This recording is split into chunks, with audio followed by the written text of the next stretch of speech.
महर्षि में ही अनुभव ज्ञान से परमाराध्य सदगुरु महाराज की अमृत वाणी जिस महल में राम से मिल सकते हैं वह महल अपना ही शरीर है। मतलब इसी महल में राम से हम मिल सकते हैं। जिस महल में राम से मिल सकते हैं वह महल अपना ही शरीर है। अपने शरीर के अंतर की तहों में अपनी दृष्टि से देखे बिना राम को देख नहीं सकते। इस प्रकार देखने के साधन को ही दृष्टि साधन व दृष्टि योग कहते हैं।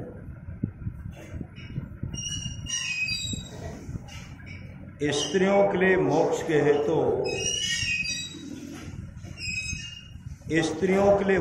हेतु उनके घरों के सास ससुर पति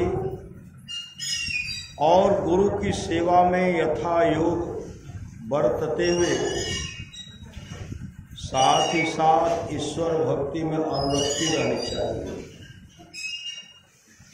कोई तो यह भी कहते हैं कि यदि एक जन्म में सत्संग का लसंग लग जाए तो अनेक जन्मों तक यह लसंग लगे हुए रहकर फिर सत्संग नहीं छूटेगा। फिर सत्संग नहीं छूटेगा। एक जन्म में अगर सत्संग का लसंग लग गया अनेक जन्मों तक सत्संग का लसंग लगे रहकर फिर सत्संग का लसंग नहीं छूटेगा और अंत में जीवन मुक्ति के बाद परम मोक्ष हो ही जाएगा। परम मोक्ष हो ही जाएगा मतलब परमात्मा मिल जाएंगे। जब तक ईश्वर की कृपा नहीं होती है तब तक माया से तर नहीं सकते। जब तक ईश्वर की कृपा नहीं होती तब तक माया से तर नहीं सकते। ज्ञान को केवल सुनकर विचार कर समझकर और दूसरों को समझाकर वह अवस्था नहीं मिलेगी। दूसरों से कष्टों को पाकर भी अपमान पाकर भी धर्म नहीं छोड़े। अगर कोई कष्ट देते हैं बड़ा सत्संगी भागले नहीं बहुत आदमी कहते हैं आय कह इतने सत्संगी भागले लाइक से उद्धार कर देते। श्री सदगुरु इतना नहीं बहुत कष्ट देते। सत्संगी को तो कष्ट देते हैं और जो सत्संगी को कष्ट देते हैं और महाराज महाराज कहते हैं एक बार मैं अंठाए देखा। अंठाए मतलब एक बार अंठाए देता लेकिन उसके बाद मुझे रहा नहीं जाता, मुझे सहा नहीं जाता। ऐसे लोगों को मैं कोई सजा नहीं दे सकता लेकिन ऐसे लोग परमात्मा की सजा से बचेंगे। ऐसे लोगों को परमात्मा दंड देते हैं। ऐसे लोगों को परमात्मा दंड देते हैं। ऐसे लोगों को परमात्मा दंड देते हैं। जाओ मैंने 3 बार कह दिया श्री सदगुरु। इसलिए सत्संग करने में बादशाही ठाट बाट की जरूरत नहीं है। वृक्ष के नीचे घास बिछा करके भी सत्संग करने के लिए सदा तैयार रहिए, सदा तैयार रहिए। दूसरों से कष्टों को पाकर भी अपमान पाकर भी धर्म नहीं छोड़ो। धर्म के लिए कोई कष्ट देता है, अपमान करता है तो उसको सह लो। मां सावित्री को कितना कष्ट दिया न दिया गया, लेकिन वो क्या किए, सत्य के बल पर अपने जीवन के बागडोर को पहले संत सदगुरु के हवाले कर देते और सत्य के बल पर नाम का सुमरन करते हुए जमराज से अपने पति को छीन लिए थे, नहीं छीन लिए थे, छीन लिए थे। स्त्रियों के लिए उनके घर में मोक्ष के हेतु उनके घर में सास ससुर और पति की सेवा करते हुए ईश्वर भक्ति में अनुरक्त थे। गुरु से युक्ति लेकर के ध्यान भजन करेंगे, जीवन मंगलमय होगा, मंगलमय होगा। सांडली को कम कष्ट दिया गया, सांडली को, नर्मदा को, मां अनसुईया को। इनका जब ख्याति फैलने लगा भक्ति में, वहां तो ब्रह्मलोक, विष्णुलोक और शिवलोक में तीनों मां के हृदय में खलबली मच गई, नहीं मच रही। जाइए किसी तरह उनके शक्ति को छिन्न कीजिए, पाति व्रत को भंग कीजिए। लेकिन जो भंग करने के लिए आए, पाति व्रत धर्म के अनुसार गुरु की कृपा के बल पर ब्रह्मा विष्णु महेश को पलने पर झुला दिए श्री सदगुरु। और जब पलने पर झुला दिए, फिर उनका जो रूप था, जब वो रूप दे दिए, तब कहते मांगिए, आप मांगिए श्री सदगुरु, मांगिए, कुछ मांगिए। उस मां के अंदर में कोई चाहना नहीं थी, लेकिन मां अनसुईया ने कहा, आप तीनों मेरा पुत्र बन के आए श्री सदगुरु। तीनों पुत्र बनकर के आए, नहीं आए। पुत्रवती जुवती जग सोई, रघुपति भगति जासु सुत। कोई मां अनसुईया साधारण नहीं थे। भगवान विष्णु ही कपिल भगवान के रूप में आए थे। श्रीमद् भागवत महापुराण को पढ़िए। भगवान विष्णु महर्षि कर्दम से कहते, हे ऋषिवर, आप जो है ना, देवहूति से शादी कर लीजिए, शादी। अगर आप देवहूति से शादी कर लेते हैं तो मेरा मन करता आप दोनों के, मतलब मैं देवहूति मां के कोख से, पवित्र कोख से मैं जन्म लूं। श्रीमद्भागवत महापुराण को पढ़िए। और आपके जैसे महान पिता, आपके जैसे महान पिता का पुत्र कहलाने का मुझे भगवान विष्णु के बहुत कहने पर महर्षि कर्दम देवहूति के साथ शादी करते और महर्षि कर्दम और देवहूति का पुत्र है भगवान कपिल। भगवान विष्णु भगवान कपिल बन करके आए। मां अनसुईया भी उन्हीं का सुपुत्री है श्री सदगुरु। ऐसे ऐसे जो ईश्वर परमात्मा है, वो भी चाहते हैं अगर मैं जन्म लूं उन पवित्र मां के कोख से, पिता मेरा धर्मात्मा। महर्षि कर्दम ने कहा, जैसे मेरा यह पूरा होगा मैं रुकूंगा नहीं, मैं मोक्ष के हेतु निकल जाऊंगा। 8 पुत्री को जन्म दिए पुत्र। उसके बाद महर्षि कर्दम अपने धर्मपत्नी से कहते हैं, अब मैं चला मोक्ष प्राप्त करने के लिए। श्री सद्गुरु, अब मैं जा रहा हूं मोक्ष प्राप्त करने के लिए। मां देवहूति रोने लगे, स्वामी आप जा रहे हैं, लेकिन मेरा क्या होगा? कहा, मैं तो तुमको अपने सुपुत्र कपिल पर सब भार देकर के जा रहा हूं। तुम अपने पुत्रों का आज्ञा पालन करना, अब बैठ करके सत्संग नित्य ध्यान नित्य करना, आपका भी परम कल्याण हो जाएगा। महर्षि कर्दम तो चले गए जंगल तपस्या करने के लिए।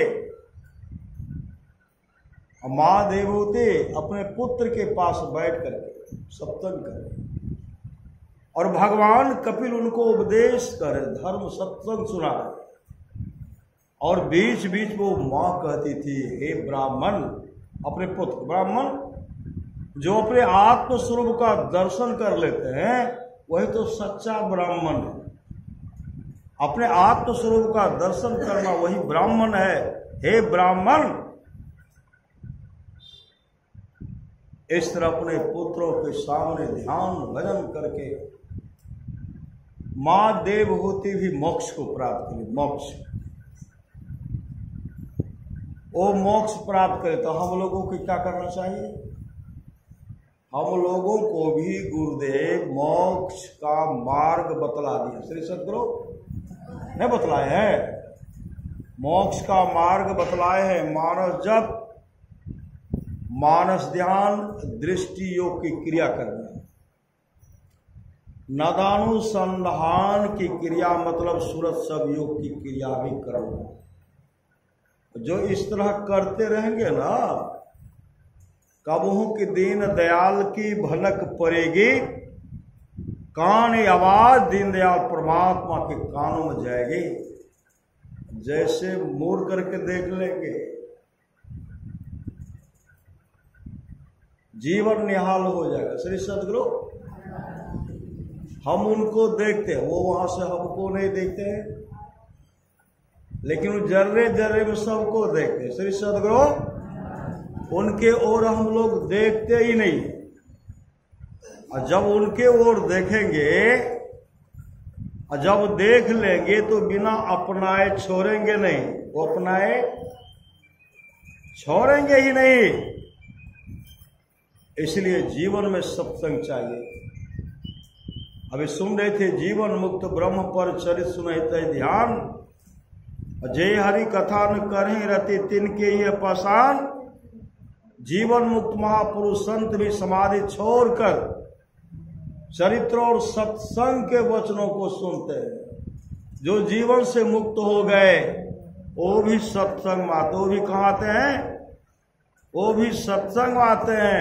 हम लोगों को फुर्सत नहीं। सही सद्गुरु, हम लोग तो आ गए हैं, आप लोग तो आ गए हैं, कुछ ऐसे ऐसे हैं जो आते नहीं है। श्री सद्गुरु, और क्या कहते हम सत्संग करके की करवा, हम सत्संग उत्संग नहीं करे छी। श्री सद्गुरु,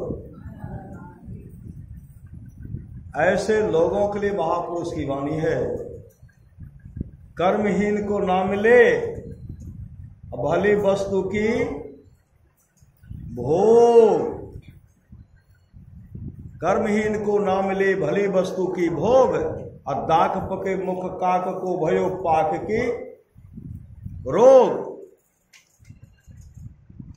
काश्मीरी दाग फल होता है। श्री सद्गुरु, जब वो पकता है ना, सब कौवा के मुंह में पपिया घाव हो जाता है। पपिया घाव जानते हैं? श्री सद्गुरु,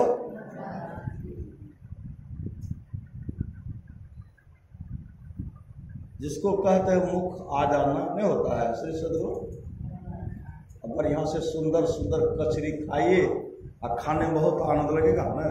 श्री सद्गुरु, हरी मिर्च जीभ पर रख दीजिए, खूब रस लीजिएगा,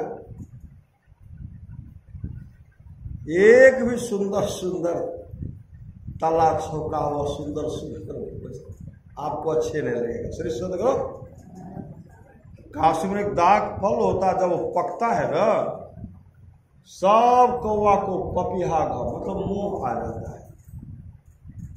जैसे वह दुकान पक करके दुकान में सज गया, सबके मुख में जो पपीहा घाव होता है सब घाव छूट जाता है, कौवा के मुंह में श्री सदगुरु छूट जाता है। आपको खेत खलिहान कहे रहेंगे तब न खाएंगे, वो दुकान में सजा हुआ खाएंगे कौन? बड़े भाग मानुष तन पावा जो है वही खाएंगे। तो उनको उसी खाने में संतुष्टि मिलनी चाहिए, संतुष्टि होना चाहिए। लेकिन उसको भी खाते हैं, अंडा भी खाते हैं, शराब भी पीते हैं, मांस भी खाते हैं, मछली भी खाते हैं। ऐसे लोगों को कहते जमदूत काफी पीटेंगे। श्री सदगुरु बहुत इतना कुटाई करेंगे ना, उस समय चीखेंगे, चिल्लाएंगे, हे भार्या, हे पुत्र, हे कुटुंबियों, कोई तो मुझे जम की मार से बचाओ।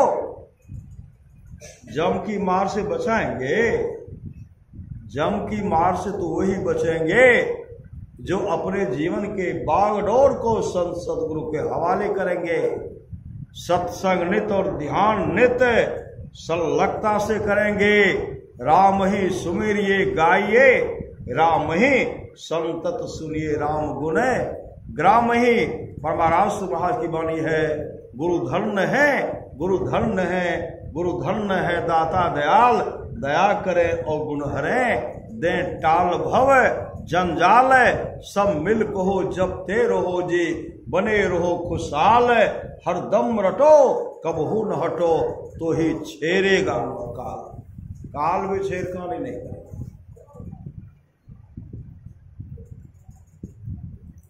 आप लोग जानते होंगे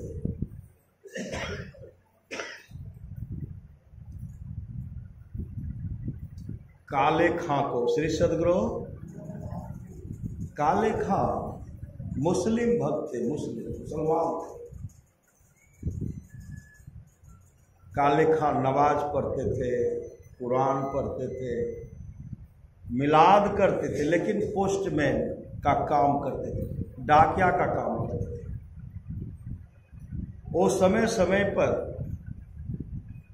पोस्ट ऑफिस जाते, वहां जो जहां जहां उनका था चिट्ठी पहुंचाना पहुंचाते थे। काले खां चिट्ठी पहुंचाने के लिए गए, पहुंचाते हैं, लेकिन एक चिट्ठी में आया श्री मधुसूदन, मधुसूदन मधुसूदन के नाम से एक चिट्ठी आया। हर जगह उनका पता लगाए, उन नाम का कोई व्यक्ति था ही नहीं। श्री सदगुरु उन नाम का कोई व्यक्ति था ही नहीं। होते होते काले खां चिट्ठी लेकर के घूमते हुए भगवान श्री सदगुरु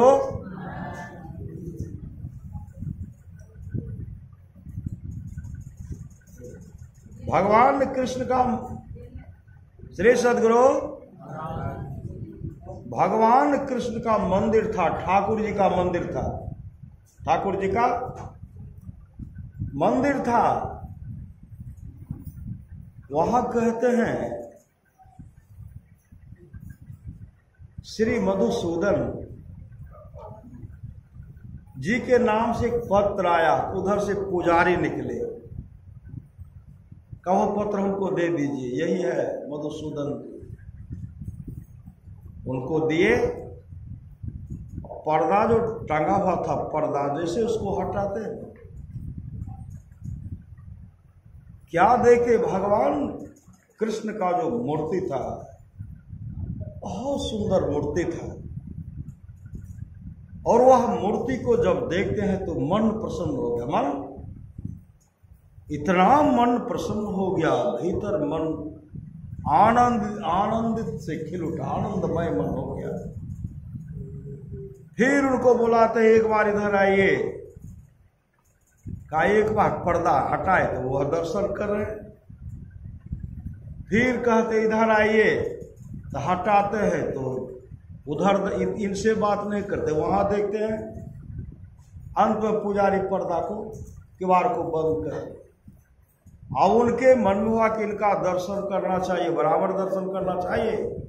श्री सद्गुरु इनका दर्शन बराबर करना चाहिए। तो बराबर जो दर्शन करना चाहिए तो कैसे होगा? रात में जाते थे, रात में एक चिट्ठी लिखते थे। श्री सद्गुरु रात में चिट्ठी लिखते थे, श्री मधुसूदन उनके नाम से एक चिट्ठी लिखते थे। उनके नाम से चिट्ठी लिख करके अपने से लिखते थे, उस पुजारी के पास आते थे, कहते आज भी चिट्ठी आया है। अब प्रत्येक दिन कहते चिट्ठी देते हैं, कहते पर्दा को हटाइए तो भगवान कृष्ण का दर्शन होगा। बराबर उनका काम था चिट्ठी लिख करके वहां पहुंचाना और अपने हृदय को भागवतमय बना लिए, भागवतमय बना लिए। अब उनके दर्शन के बिना वो रह ही नहीं सकते। काले खां 3 दिन से भूखे थे, 3 दिन से भूखे। कहते परमात्मा अपने भक्तों का योगक्षेम करते हैं। परमाराम महाराज कहते जो स्तुति प्रार्थना करता रहेगा, सत्संग नित्य और ध्यान नित्य करता रहेगा, उनको खाना दाना और कपड़ा की कभी कभी नहीं रहेगी, कभी कभी नहीं रहेगी। जो करेंगे सो न तरेंगे और जो नहीं करेंगे। अब 3 दिन से काले खां भूखे हैं। उसी समय रात्रि का 12 बज गया, रात्रि का 12 बज गया। उसी समय साक्षात भगवान कृष्ण वहां आए। जो मंदिर में ठाकुर जी था, भगवान कृष्ण का मूर्ति, वो थाल लेकर के आए। काले खां सोए हुए थे, आंख बंद है, नींद 3 दिन से भूखे हैं, नींद आएगी। श्री सद्गुरु भगवान कृष्ण को उठाते हैं, काले खां उठिए, मैं आपके लिए भोजन लाया हूं, महाप्रसाद खा लीजिए। कहते नहीं खाऊंगा। कहते मुझे तो देखिए। जब देखते तो वही मंदिर में जो ठाकुर जी थे, भगवान कृष्ण वही प्रकट है। ये तो आलस में पड़े हुए थे, भगवान कृष्ण अपने हाथ से उनको खिला रहे, अपने हाथ से उनको खिला रहे हैं। भर पेट खिलाए, भगवान कृष्ण चले गए। और सुबह जब हुआ तो सुबह जब होता है देखते हैं ठाकुर जी का जो, ठाकुर जी को जिस बर्तन में भोग लगाया जाता था, प्रसाद चढ़ाया जाता था, वह बर्तन चोरी हो गई। होते होते होते होते अब सिपाही चारों तरफ घूम रहे हैं, घूमते घूमते काले खां के घर में ही वह बर्तन पकड़ा गया। भगवान कृष्ण को खिलाए, जैसे उनको महाप्रसाद चढ़ा और लेकर के थे, इनको खिला दिए, लेकिन बर्तन ले जाना भूल गए। वो भूलते हैं, परमात्मा कभी भूलते हैं? बर्तन ले जाना ले नहीं गए, इनको पकड़ करके ले गए राजा के राज दरबार में और कहते हैं तू भक्ति भी करता है, चोरी भी करता है, तू बर्तन क्यों ले गया, कब चुरा के ले गया। इनको तरह तरह से जब सब प्रताड़ना दे रहे हैं, इनको धमका रहे हैं, डरा रहे हैं, वो निर्भीक होकर कहते हैं चोर हम नहीं है, चोर हम नहीं है। कहा तुम चोर नहीं है तो किसने चोरी की? तुम्हारे घर में यह बर्तन पकड़ा गया है। तब वो कहते हम चोर हम नहीं है। कहा तब कौन चोर है? कहा इस मंदिर में वह चोर है, इस मंदिर में वह चोर है जो एक पांव को इधर टेढ़ा किया, एक को ऊपर चढ़ा करके टेढ़ा करके हाथ में बांसुरी है, वही चोर है। वही मेरे दिल को चुरा लिया, वही मेरे दिल को चुरा लिया है। चोर मैं नहीं हूं, चोर मैं नहीं हूं। जब सत्य बताए, ये तो भगवान के प्यारे हो गए थे, भगवान के अनन्य भक्त हो गए थे, अनन्य भक्त। तमाम को पूर्ण विश्वास हो गया कि भगवान कृष्ण को दर्शन देते, भगवान कृष्ण को दर्शन देते हैं। भगवान कृष्ण अर्जुन से कहा था अर्जुन अब किसी भगवान का अवतार नहीं होगा, किसी भगवान का अवतार नहीं होगा। अर्जुन जब बिलख बिलख करके रोने लगे और कहने लगे भगवान आप नहीं आएंगे तो हम भक्तों का उद्धार कैसे होगा? आपके चलते महाभारत के युद्ध में मैंने विजय प्राप्त की, कितना कष्ट हमको दिया गया तो खुद जानते हैं, और आपके चलते हमारी विजय हुई है। आप नहीं आएंगे तो हम भक्तों का कल्याण कैसे होगा? भगवान कृष्ण का अर्जुन में एक ही बार कह दिया अब किसी भगवान का अवतार नहीं होगा, आऊंगा तो संत के रूप में, संत के रूप में आऊंगा, तो संत के रूप में आऊंगा। जो मेरा कहा हुआ बात को मानेगा उसका परम कल्याण हो जाएगा। परमाराध्य सदगुरु महाराज ये हर अवतार में, कई अवतार इनका हुआ गुरुदेव का, इसलिए गुरु धन्य है, गुरु धन्य है, गुरु धन्य है दाता दयाल, दया करे अवगुण हरे दे टाल भव जंजाल, सब मिल कहो जपते रहो जी बने रहो खुशहाल, हरदम रटो कबहू न हटो तो ही छेड़ेगा काल। अब तो काले खां भगवान कृष्ण के भक्त हो गए, अब तिलक चंदन कर रहे हैं और सब उसे जला करते हैं। ये मुस्लिम जाति के थे, ये भगवान कृष्ण के भक्त हो गए। महापुरुष की वाणी है जाति न पूछो साधके, अब पूछ लीजो ज्ञान, बहुतक भौंदू बह गए राख जीव अभिमान। ये तो भगवान के भक्त हो गए, लेकिन इनको कोई क्षमता नहीं, कोई बाल बच्चे नहीं थे। अब इनकी पत्नी इनसे इतना आग्रह करने लगे कि कुल का रक्षा करने के लिए तो कोई पुत्र चाहिए, का ये हमसे नहीं होगा। श्री सदगुरु ये मेरे ठाकुर जी ही जाने, ठाकुर जी जाने।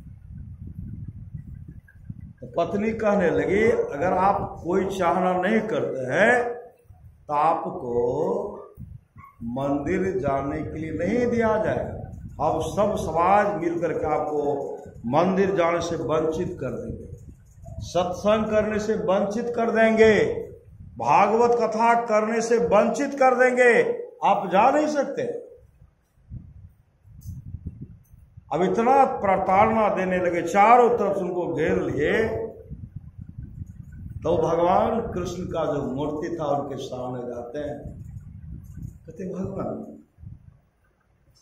मैं संसार में सबको छोड़ सकता हूं, संसार में सबको छोड़ सकता हूं, लेकिन आपको नहीं छोड़ सकता, आपको मैं नहीं छोड़ सकता। लेकिन संसार के ऐसे लोग हैं आपका दर्शन करने के लिए मुझे आने के लिए नहीं देंगे, यहां आने से मना ही करते हैं, सब छूट जाए, लेकिन आप नहीं छूटे, मांग भी नहीं है। श्री सदगुरु आप नहीं छूटे, ऐसा व्यवस्था कर दीजिए, उन लोग का जो मांग है आप जानिए। श्री सदगुरु आप जानिए। तो क्या देखते हैं, समय हुआ उनकी पत्नी गर्भवती हो, एक पुत्र हो, पत्नी काफी खुश, ये तो भगवान के हो गए। श्री सदगुरु लड़का धीरे धीरे बड़ा हो गया, बड़ा हो गया। लड़का देखने में भी बहुत सुंदर। भगवान कृष्ण के मूर्ति झलकते, भगवान कृष्ण के रूप में। लड़का एक दिन बीमार पड़ गया, लड़का बीमार पड़ गया, जैसे बीमार पड़ता है। अब इनकी पत्नी छटपटा रही है, मेरे पुत्र को दवा का व्यवस्था किया जाए। अब काले खां तो भगवान कृष्ण के मंदिर में ध्यान बैठे। धीरे धीरे उनको सदा के लिए बच्चा सो गया। सही सदगुरु। अब उनको उठाते उड़ता ही नहीं है, अब उनको उठाते उड़ता नहीं है। माँ समझ गए, सब समाज के लोग समझ गए कि संसार से चल बसे। और सब जो बिलक बिलक करके रो रहे हैं,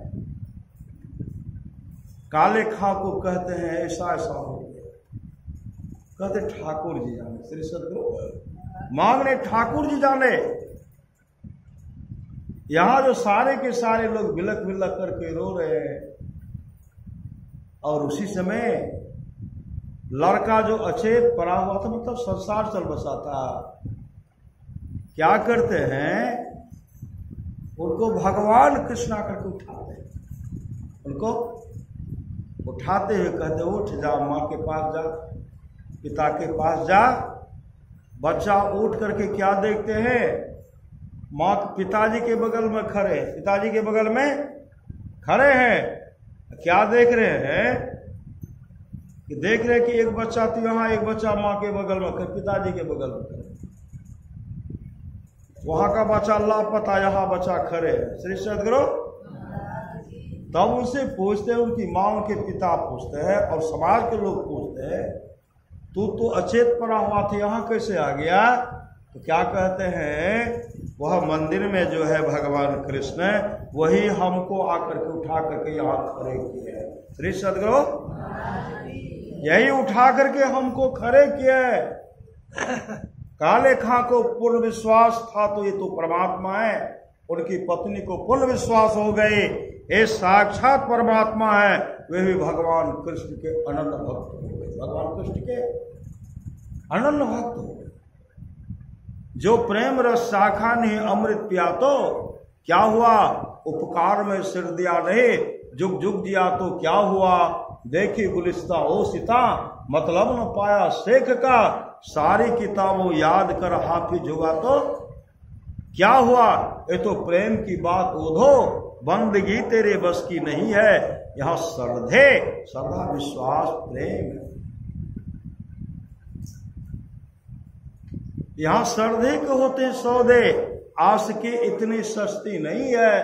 ये तो प्रेम की बात ओढ़ो, बंदगी तेरे बस की नहीं है।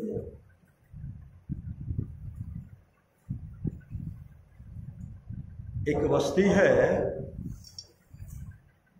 माधवा बाजार के आसपास एक बस्ती है, सिरसिया कला उसको कहते हैं। मेरे गांव की लड़की जिसका नाम शकुंतला, उसकी शादी है सिरसिया कला। कई वर्ष होगा कोई संतान नहीं, और सत्संगिनी थी बेचारी। श्री सदगुरु। जो बच्ची थी सबको हम भजन वेद दिला देते हैं, सब कुमारी अवस्था में सबको दीक्षित करवाया। सब कुमारी अवस्था में सत्संगी बनाए। किसी का पति शाकाहारी है, बहुत का मांसाहारी है। श्री सदगुरु। और इतने निष्ठा पूर्वक वो सब रह करके ससुराल जाकर के भी गुरु महाराज के प्रति इतने समर्पित होकर के रहते थे, स्तुति प्रार्थना करते थे, घर में गुरुदेव का तस्वीर रख करके पूजा पाठ करते थे। जिनका जिनका पति मांसाहारी, सबको वैष्णव बना दे, सब अपने अपने पति को वैष्णव बना दे। अब कोई इनको कोई संतान नहीं हो, लेकिन साउस थोड़ा डांट फटकार करती थी, बांझी ला गई, बांझी ला गई। जब इनको बांझी शब्द से पुकार लोग कहते थे ना, सास डांटने लगती थी। अपने पतिदेव को कहने लगे, आप एक काम कीजिए, आप दूसरा शादी करिए। पतिदेव कहते नहीं करेंगे।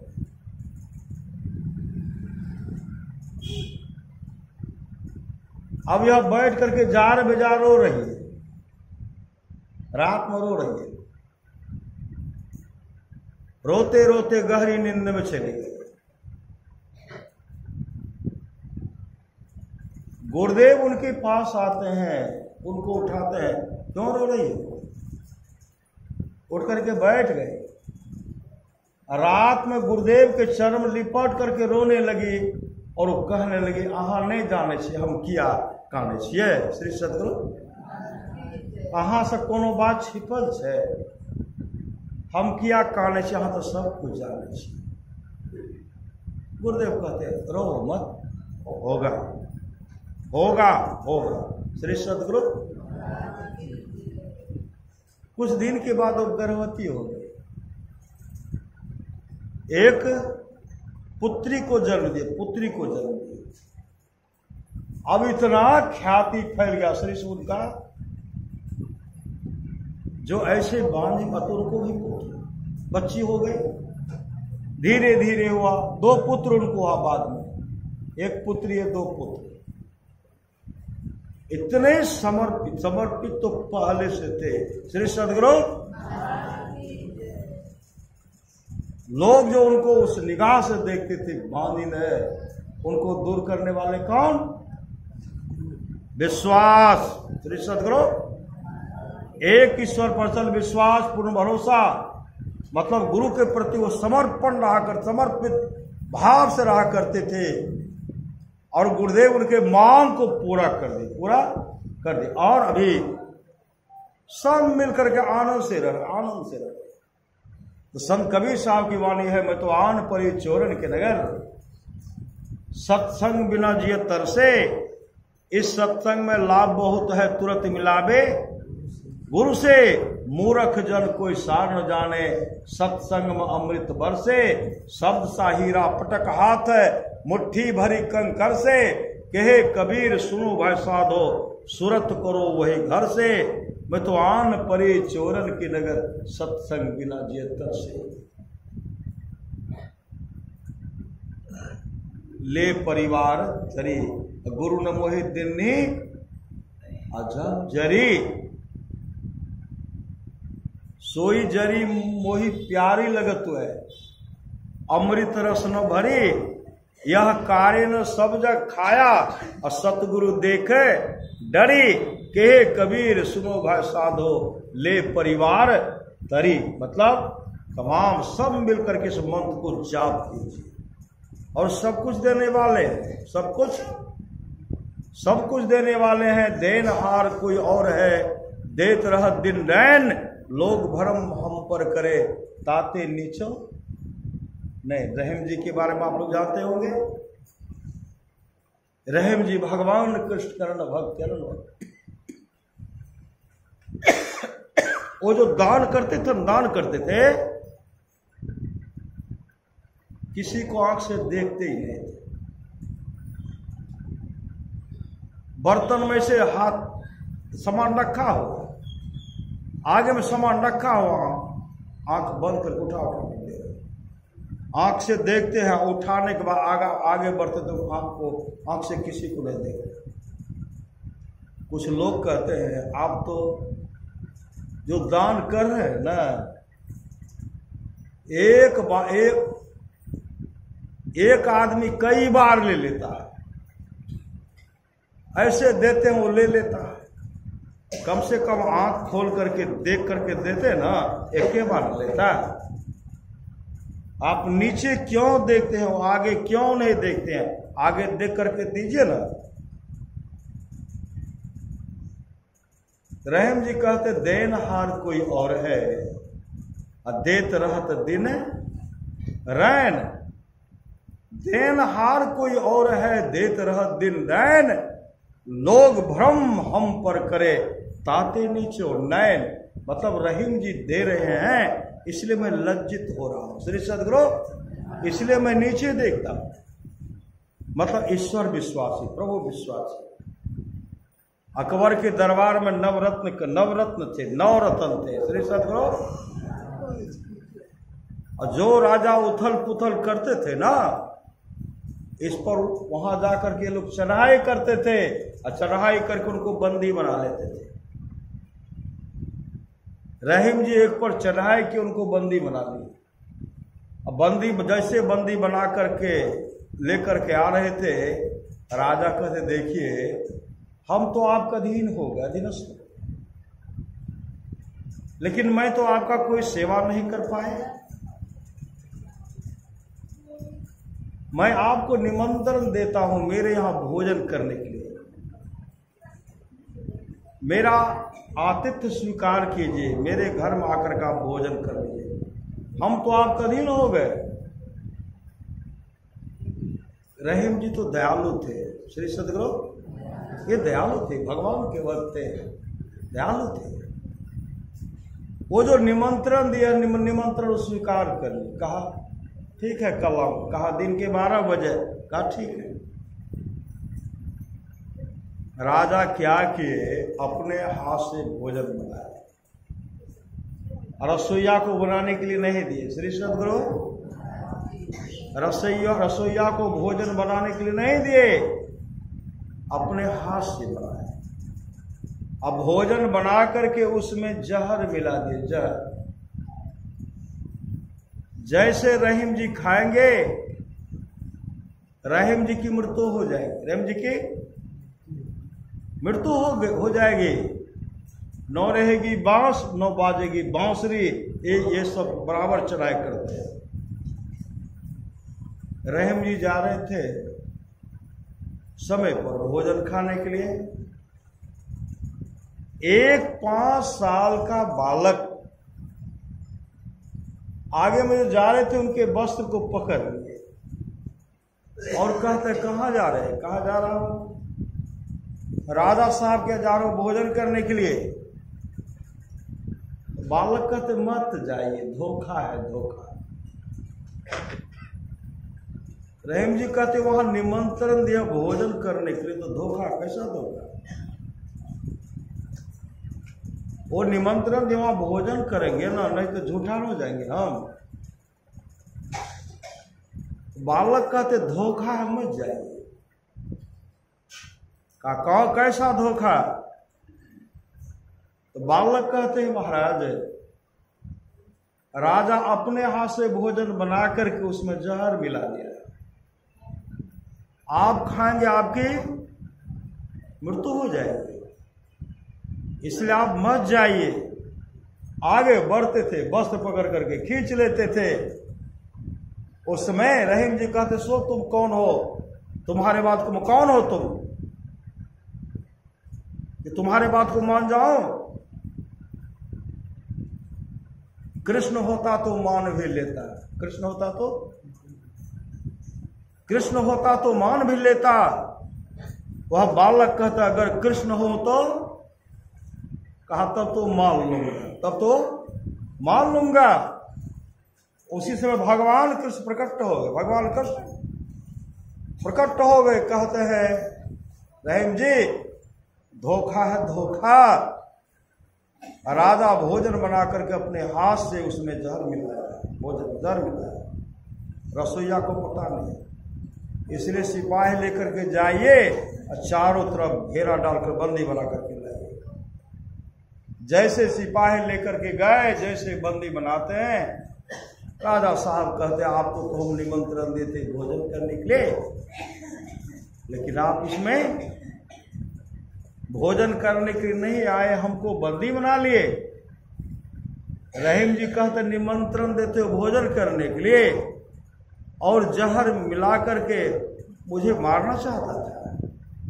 जैसे जहर मिला करके तू मुझे मारना चाहता था, राजा साहब कहते हैं महाराज भोजन तो मैं अपने हाथ से बनाया, आपके लिए बनाया, लेकिन जहर मिलाने वाली बात आपको किसने कहा? जहर जो मैं मिला रहा था कोई नहीं था, रसोईया भी नहीं। महाराज मुझे आप जो दंड देना चाहते हो दंड दे दीजिए, लेकिन जहर मिलाने वाली बात मुझे बता दीजिए। उस समय रहीम जी कहते हैं मेरे इष्ट है भगवान कृष्ण है, भगवान कृष्ण मुझे यह सब बात बताया, ऐसे ऐसे रास्ते का जब घटना बताए, उसी समय राजा साहब कहते महाराज मुझे भी भगवान कृष्ण का शरण और चरण चाहिए, मुझे भी भगवान कृष्ण का शरण शरण चाहिए। इतने रक्षा करने वाले होते इष्ट, इष्ट इतने रक्षा करने वाले इष्ट होते हैं, इष्ट। और महाराज सदगुरु की वाणी है, गुरु सतगुरु समहित नहीं गो। इनसे बढ़ करके हितकारी उपकारी परमात्मा गुरु होते हैं। श्री सदगुरु गुरु परमात्मा होते, परमात्मा गुरु होते हैं। परमात्मा ही गुरु हैं, गुरु ही परमात्मा है। गुरु सतगुरु समहित नहीं को, निष्दिन करिए सेव है। तन मन आत्म रक्षक हैं गुरु, गुरु ही के नाम में कह ले भे। मात होते बड़े छो करने तय, पिता हो अधिक बलाई है। कुल मालिक होते बड़ी कृपाधार है, गुरु सम नाही सहाय है। तन मन आत्म पद पर बारिये, गुरु हित पर तर नाई है। निज दिन चरण शरण रहिए, और न आने उपाय है। जो गुरु कृपा तनि विचारे, मिटे कल्पना सोग है। गुरु समदाता साहिब नाही, गुरु गुरु जपिए लोग है। गुरु तज और न चित बसाइए, गुरु गुरु गुरु गुरु नित्य है। जपत रहिए मैं ही कर जोरी, गुरु चरणन धरी चित्ते। परमाराज सदगुरु महाराज का एक रसोईया थे, भोजन बनाते थे। गुरु प्रसाद बाबा, गुरु प्रसाद बाबा भोजन बना करके गुरुदेव को भोजन कराते थे।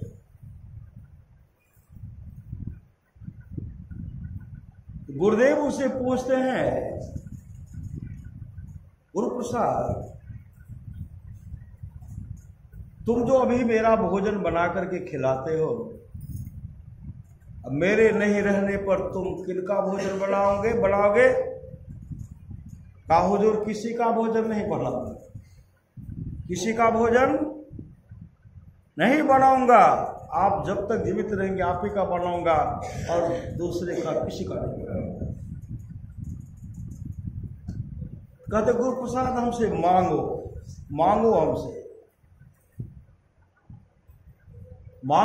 तो गुरु प्रसाद वा कहते हुजूर एक न एक दिन आपका भी शरीर नहीं रहेगा, लेकिन औझल रूप से अगर भी दर्शन होता ना बहुत अच्छा होता। धुंधला भी दिखला औझल रूप से भी, कभी है कभी नहीं है। इस रूप में भी अगर आपका दर्शन होता तो अच्छा होता। यही हमारी मांग है। अगर वो चाहते हुजूर मुझे मोक्ष दे दीजिए, मुझे भक्ति दे दीजिए, तो सामर्थ्यवान सदगुरु को सब कुछ दे देते, नहीं देते। लेकिन औझल रूप से क्या चाहिए? गुरु रूप का दर्शन चाहिए, गुरु का दर्शन चाहिए। इतना मांगे, गुरु का दर्शन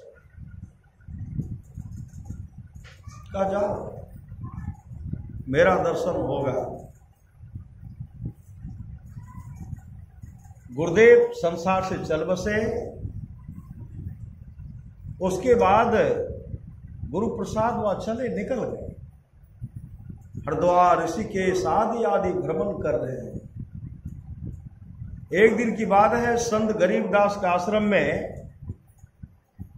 वहां ठहरे, स्तुति किए। रात्रि के 12 बजे उठ करके बैठ गए और रोने लगे। जैसे रोने लगे उस समय गुरुदेव प्रकट हो गए। ये क्या रो करके कह रहे थे? कहाँ थे? हमारे गुरु परमात्मा थे, हमारे गुरु परमात्मा थे। हम परमात्मा का भोजन बनाते थे, हम परमात्मा का दर्शन करते थे। हम कहाँ से कहाँ भटक रहे हैं, हम कहाँ से कहाँ भटक रहे हैं। बिलख बिलख करके जो रो रहे थे, उसी समय संत गरीबदास के आश्रम में गुरुदेव प्रकट हो गए उनके सामने और कहते, गुरु प्रसाद क्यों रो रहे? रोते हुए कहते, हुजूर आप तो परमात्मा थे, आपका हम भोजन बनाते थे, हम कहाँ भटक रहे हैं, हम कहाँ भटक रहे हैं। उस समय परमाराज सदगुरु महाराज कहते हैं, गुरु प्रसाद मेरा कई अवतार हो चुका है, भगवान बुद्ध के रूप में मैं था, भगवान बुद्ध मैं था, गुरु नानक देव जी के रूप में मैं था, समर्थ रामदास जी महाराज के रूप में मैं था, गरीबदास के रूप में मैं था, मैं संत में ही के रूप में तो मैं था ही। श्री सद्गुरु तू कहीं नहीं भटक रहा है, मैं ही था। उस समय गुरुदेव के चरण लिपट गए। श्री सद्गुरु बिना गुरु की कृपा पाए नहीं जीवन उधारा है, फंसी सुरती आई हम फांसी अयम सुदे, आपने नासे भय भव सोग की बासी कठिन जाते उधार। मतलब सच्चा शिष्य वह है जो गुरु को परमात्मा के तुल्य जानकर आदर करते। जब परमाराज सद्गुरु सामर्थवान समर्थ रामदास जी के रूप में हमारे गुरुदेव थे, उनके शिष्य कौन थे? सम्राट शिवाजी थे, शिवाजी राव थे उनके शिष्य थे। बहुत के मन में होता था कि गुरुदेव जो है शिवाजी महाराज को बहुत अधिक चाहते, हम लोगों को नहीं चाह करके उन लोगों को अधिक चाहते। अब इनके मन में जो भ्रम है कैसे दूर करेंगे? समर्थ रामदास जी महाराज को देखो, मेरे पेट में भी दर्द हो रहा है, मेरे पेट में भी दर्द हो रहा है, मेरा दर्द कैसे दूर होगा? इसका उपचार करो। अब सबका दिल्ली हाल आ गया, क्या व्यवस्था करेंगे? किस डॉक्टर के पास जाओ? कोई कहते डॉक्टर के पास जाता हूं, कोई कहते एक करता हूं। समर्थ रामदास जी महाराज कहते शिवाजी को बुलाओ, शिवाजी तुम लोग से नहीं होगा। शिवाजी महाराज जैसे आए, अपने गुरुदेव के सामने हाथ जोड़ करके कहते हो जो का क्या आदेश है? कहा शिवा मेरे पेट में दर्द हो रहा है। कहा गुरुदेव कैसे ठीक होगा, आप ही नहीं बताएंगे? कहा मुझे सिंघनी का दूध चाहे सिंघनी का दूध, कर्णधार सदगुरु दृढ़ नावा, मुझे सिंघनी का दूध चाहे सिंघनी का दूध। सिंघनी का दूध नाम सुनते सब इधर उधर, कोई इधर छिप गए, कोई उधर। हमको भेजेंगे तो सिंघनी तो खा जाएंगे, नहीं खा जाएंगे, सिंघनी छोड़ेंगे? शिवाजी महाराज कहते हुजूर गुरुदेव मैं जा रहा। सोना का पात्री अपने गुरुदेव को प्रणाम किए, और प्रणाम करके मंत्र को मंत्र जपते हुए जा रहे।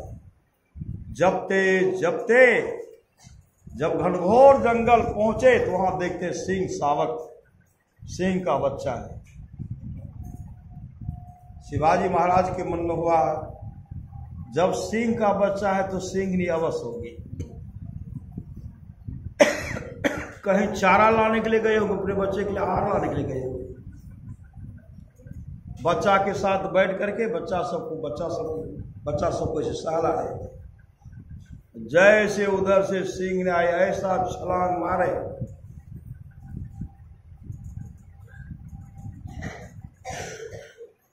और एक पंजा यहां एक पंजा यहां है, और दांत उसमें, मुंह को ऐसे दांत बैठा दिया। उसी समय शिवाजी महाराज कहते मां मैं आपका तो आहार हूं, लेकिन मेरे गुरुदेव के पेट में दर्द है, मेरे गुरुदेव के लिए मां आप अपना दूध दे दो मां, उसके बाद मैं यहाँ आऊंगा और मुझे खा जाऊंगा। उसी समय सिंह ने उनके गला गर्दन को जो पकड़ दबोचे हुए थे छोड़ दिए और दोनों पूंछ को हिलाने लगे,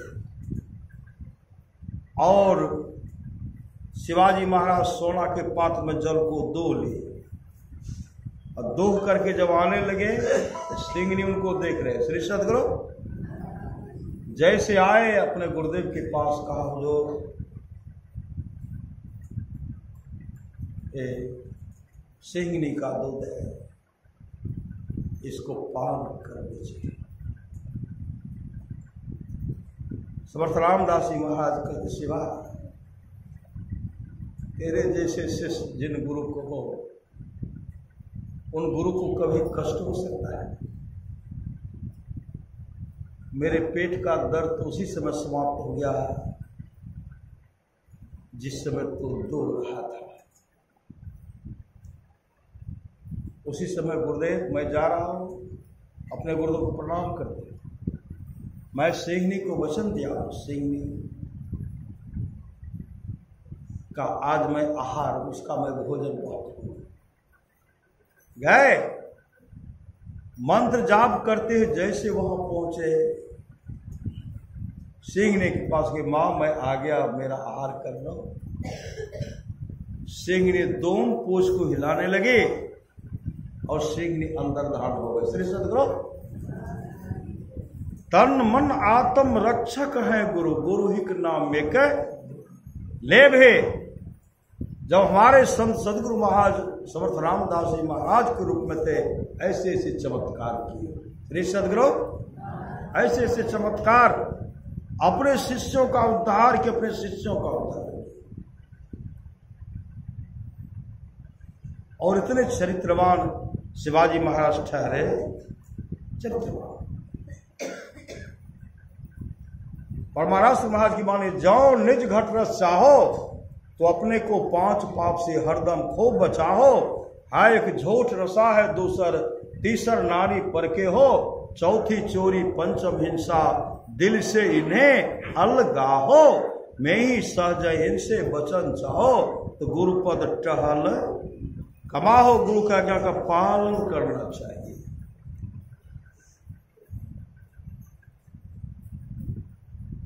जब हमारे गुरु समर्थ रामदास जी महाराज को, आप लोग जानते हो कि समर्थ रामदास जी महाराज जब भोजन करते थे, भोजन के बाद पान खाते थे। पान नहीं खाते थे, आप लोग जानते हो, पान खाते थे। और जब पान खाते थे, चूना अगर अधिक पड़ जाता था ना, भीतर जीभ कट जाता था, गाले कट जाता था। तो शिवाजी महाराज उनको क्या किए, पान कूटने वाला बर्तन का व्यवस्था कर दिए। अब पान कूट करके गुरुदेव को देना है, नहीं तो गाल कटेगा तो तुम लोग जानो, तुम्हारा काम जाने। कूट करके देना। और जो कूट करके देते थे, बड़ा श्रद्धा से उनको गुरुदेव सबको देखते थे ना, उनको अच्छी निगाह से देखते थे। कुछ के मन में हुआ एक गुरुदेव इनको अधिक चाहते हैं, पान कूटने वाला बर्तने चुरा ले, बर्तन है चुरा ले। अब चुरा करके भोजन के बाद गुरुदेव को पान देना है, तो बर्तन तो चुरा लिए, गए बर्तन खोज लेके उसी में से चुरा करके रख लिए थे। अब कैसे देगा? से क्या कि अपने दांत से पान को चबा रहे हैं। अच्छा, साई स्वामी जी महाराज प्रसंग को बराबर सुनाते। श्री सद्गुरु अपने दांत से चबा रहे, भोजन के बाद गुरुदेव को देते थे, गुरुदेव खा रहे। फिर चबा करके देते, फिर खा जाते हैं। जो चुराए थे कहते हो अपना जूठन गुरुदेव को खिलाते हैं। शिवाजी महाराज को खबर करते हैं, महाराज जो सेवक आप दिए सेवा करने के लिए, गुरुदेव को अपने दांत से पान चबा करके देते, पान चबा करके देते। शिवाजी महाराज कहते मैं भोजनोपरांत आ रहा हूं, उसको पकड़ करके रखना। श्री सद्गुरु उसको पकड़ करके रखना।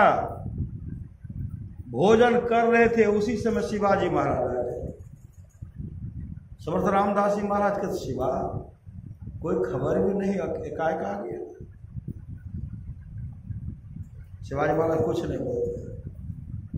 भोजन जैसे किए, अब भोजन करने के बाद सेवा का करके पान देते हैं, पान खा लिए, अब फिर दांत से पान चबा रहे हैं।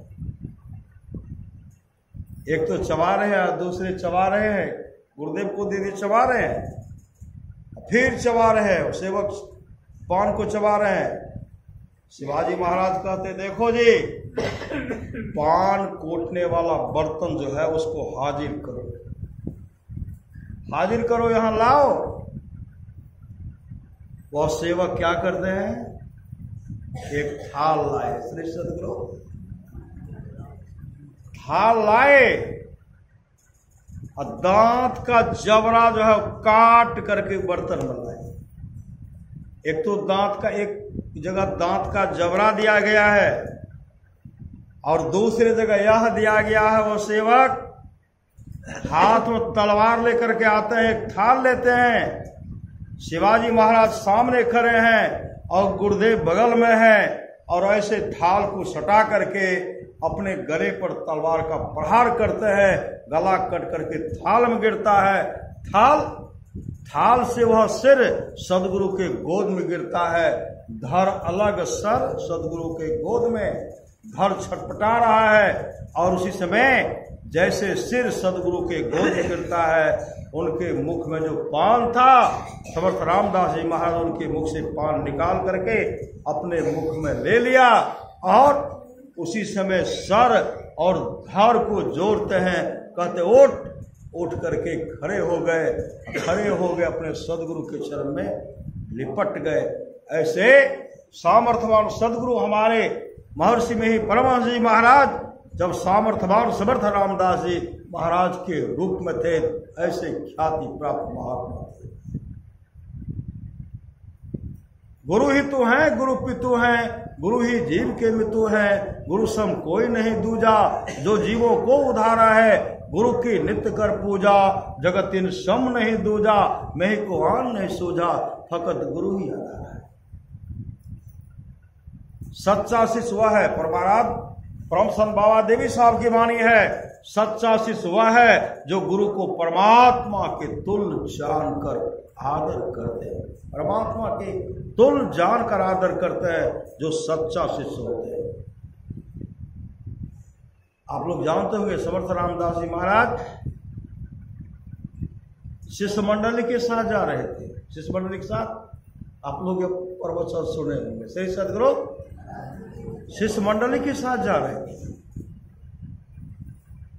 आगे जब बढ़ते हैं, जंगल जाते हैं, रास्ते में एक कुआं था, नीचे में कुआं था, वहां एक विशाल वृक्ष था। वृक्ष का एक मोटा डाल जो था कुएं के अंदर में घुसा, कुएं के अंदर में।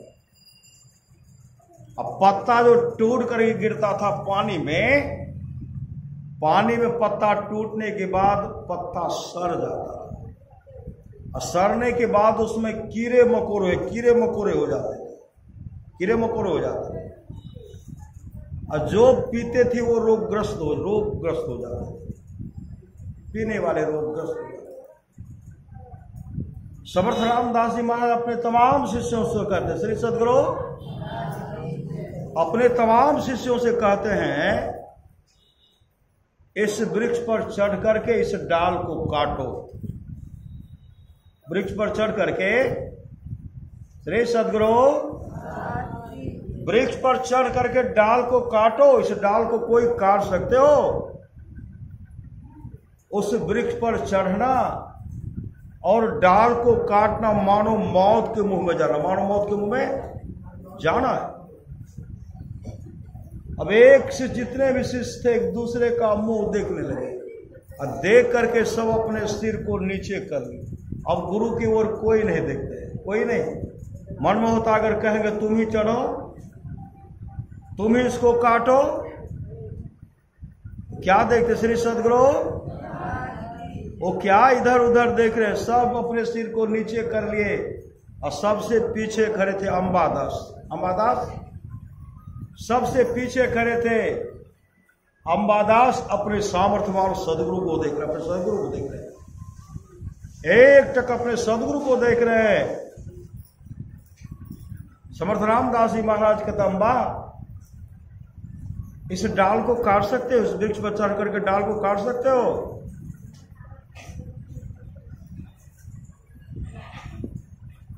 अंबादास कहते, गुरु आज्ञा की देर है, गुरु आज्ञा की देर है, आपकी आज्ञा होगी मैं डाल पर वृक्ष पर चढ़ूंगा, काटूंगा, लेकिन आपकी आज्ञा क्या देर है। का चढ़ो और काटो। उस समय श्री सदगुरु, उस समय अंबादास के हाथ में कुल्हाड़ी था, अपने गुरुदेव को प्रणाम करते हैं, नाम का सुमरण करते, मंत्र को जपते हुए वृक्ष पर चढ़ गए। और चढ़ करके जिस तरह कालिदास जिस डाल पर बैठे थे उस तरह काट रहे थे। कालिदास नीचे न बैठे थे, काट रहे थे। इधर से काटता तब तो उधर से बचता, उधरे से काट रहा, डालो उधरे, गिरने के बाद रसातल में जाओ। समर्थ रामदास जी महाराज के दम बात, तू पागल हो गया है। जिस डाल पर तुम बैठे हो उसी डाल को काट रहे हो। तुम कुएं में गिरोगे, तुम्हारी मृत्यु हो जाएगी, तू रसातल को चले जाओगे, तू पागल हो गया है। उस समय अंबादास कहते, गुरुदेव यह छोटी सी कुआं है तो क्या है, आपके आशीर्वाद से तो मैं भवसागर रूपी कुएं को पार करने की आशा रखता हूं। आपके आशीर्वाद से मैं भवसागर रूपी कुएं को पार करने की आशा रखता हूं। समर्थ रामदास जी महाराज कहते, बेटा अगर तेरा ऐसा विश्वास है तो डाल को काट। मंत्र का जाप करते हुए जैसे डाल को काट रहे हैं, जैसे काटे, आधा डाल कटा, वजन नीचे बढ़ा और डाल सहित डाल वहां से कटता है, टूटता है, अंबादास सहित कुएं में चला गया। शिष्य मंडली में हाहाकार मच गई, शिष्य मंडली में हाहाकार मच गई। समर्थ रामदास जी महाराज बहुत ताकतवर थे, बहुत ताकतवर। उनको हनुमान जी का अवतार कहते थे, हनुमान जी का अवतार। जिसे हनुमान जी कूद फांद करते, अभी भी हनुमान जी है श्री सदगुरु, अभी भी हनुमान जी सत्संग में आते हैं। पहुंचे हुए संत सदगुरु के बीच में हनुमान जी अभी भी सत्संग सुनने के लिए आते हैं। परमाराज महाराज जब कुप्पा घाट में सत्संग करते थे, उस सत्संग में हनुमान जी आते थे। अखिल भारतीय सत्संग 1961 में कुर्सेला में हो रहा था, उस सत्संग में हनुमान जी आए थे। श्री सदगुरु बराबर हनुमान जी सत्संग में आते रहते थे। जैसे डाल कुएं में गया अंबादास सहित, समर्थ रामदास जी महाराज बहुत ताकतवर थे, सब मिल करके डाल को निकालते हैं। और डाल को जैसे निकालते हैं, अंबादास कुएं में बैठ करके ध्यान कर रहे। अंबादास क्या कर रहे हैं? कुएं में बैठ करके ध्यान कर रहे हैं।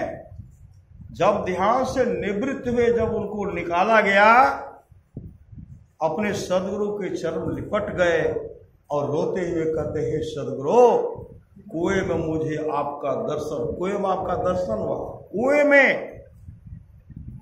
कुएं में आपका दर्शन हुआ था। हे गुरुदेव, आप तो मेरा कल्याण कर दे। कैसा कल्याण? अंबादास अपने आत्म स्वरूप का दर्शन कर देते, आत्म का दर्शन। ज्योति जग जावे अति सुख पावे, गुरु का दर्शन, आत्म स्वरूप का दर्शन, प्रकाश का दर्शन। ज्योति जग जावे अति सुख पावे,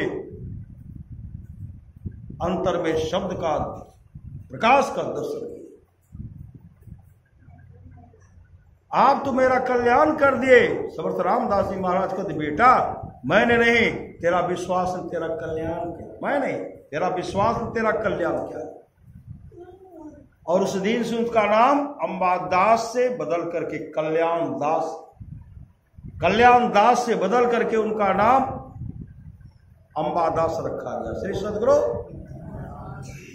अंबादास से फिर उनको कल्याण दास, श्री सदगुरु सच्चा शिष्य के रूप में अंबादास, समर्थ राम दास जी महाराज के सेवक के रूप में अंबादास, जब अपने आत्म स्वरूप का दर्शन कर लिए, समर्थ रामदास जी महाराज ने कहा, आज से तुम्हारा नाम कल्याण दास होगा, तू अपना कल्याण कर लिया। श्री सदगुरु वही भगवान श्री राम कहते, अगर अपना कल्याण चाहते हैं, अपने जीवन के बागडोर को संत सदगुरु के हवाले कीजिए। बड़े भाग मानुष तन पावा, सुर दुर्लभ सब ग्रंथ गावा, साधन धाम मोक्ष कर द्वारा, पाए जही परलोक समारा। सो परतर दुख पावे सिर धुनी धुनी पछताए, काले कर्मेश्वरी मिथ्या दोष लगाए। करणधार सदगुरु दीनावा, दुर्लभ सा सुलभ करी पावा। जीवन में जिसको सामर्थ्यवान सदगुरु मिल गया, उसका यह लोक परलोक मंगलमय होगा। हम लोगों को तो सामर्थ्यवान सदगुरु मिला है। सच्चा शिष्य वह है जो गुरु को परमात्मा के तुल्य जानकर आदर करते हैं। साचा सतगुरु जे मिले, सब सास समारे। दादू नाव चढ़ाई करी ले पार उतारे, दादू काढ़े काल मुख अंधे लोचन दे। दादू ऐसा गुरु मिलिया, जीव ब्रह्म करी ले। जब हमारे सामर्थ्यवान सदगुरु संत सदगुरु महर्षि में ही परमहंस जी महाराज जब गुरु नानक देव जी के रूप में थे, आप लोग जानते होंगे, हमारे गुरुदेव ही गुरु नानक देव जी महाराज के रूप में हमारे सामर्थ्यवान सदगुरु थे। जब पाखंडियों ने दुराचार्यों को घेर लिए, श्री सदगुरु जैसे नाम का सुमरण करते हैं और माला मर्दाना साथ में थे। पाखंडी सब चाहते थे इनका हत्या करने के लिए, और करके आकर के पंजा मार करके गिरे थे। श्री सदगुरु उड़ते हुए चले, कोई नहीं पकड़ पाए।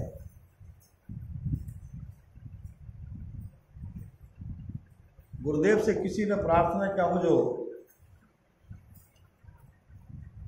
आप जब नहीं रहेंगे,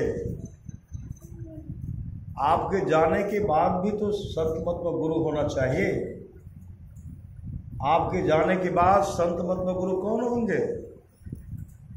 और महाराज सदगुरु महाराज कहते इसके लिए कोई योग नहीं है। इसके लिए कोई गुरु बनने योग नहीं है। तब इतना विशाल संत सत्संग का नेतृत्व कैसे होगा? और महाराज सदगुरु महाराज उसके लिए मैंने सत्संग योग पुस्तक की रचना कर दी। जो सत्संग योग को रखेगा, मुझको रखेगा। पूरे संत मत सत्संग का नेतृत्व सत्संग योग करेंगे। गुरु ही तो हैं, गुरु पितु हैं, गुरु ही जीव के मितु हैं। हर में तो अपने रहते हुए सदगुरु मनाते हैं। भगवान बुद्ध से कहा था, भगवान बुद्ध ने कहा था, भगवान बुद्ध से शिष्यों ने कहा, आपके जाने के बाद, कहा मेरे जाने के बाद धम्मपद और त्रिपिटक कर्म जो है उसके अनुसार जो चलेगा उसका परम कल्याण होगा।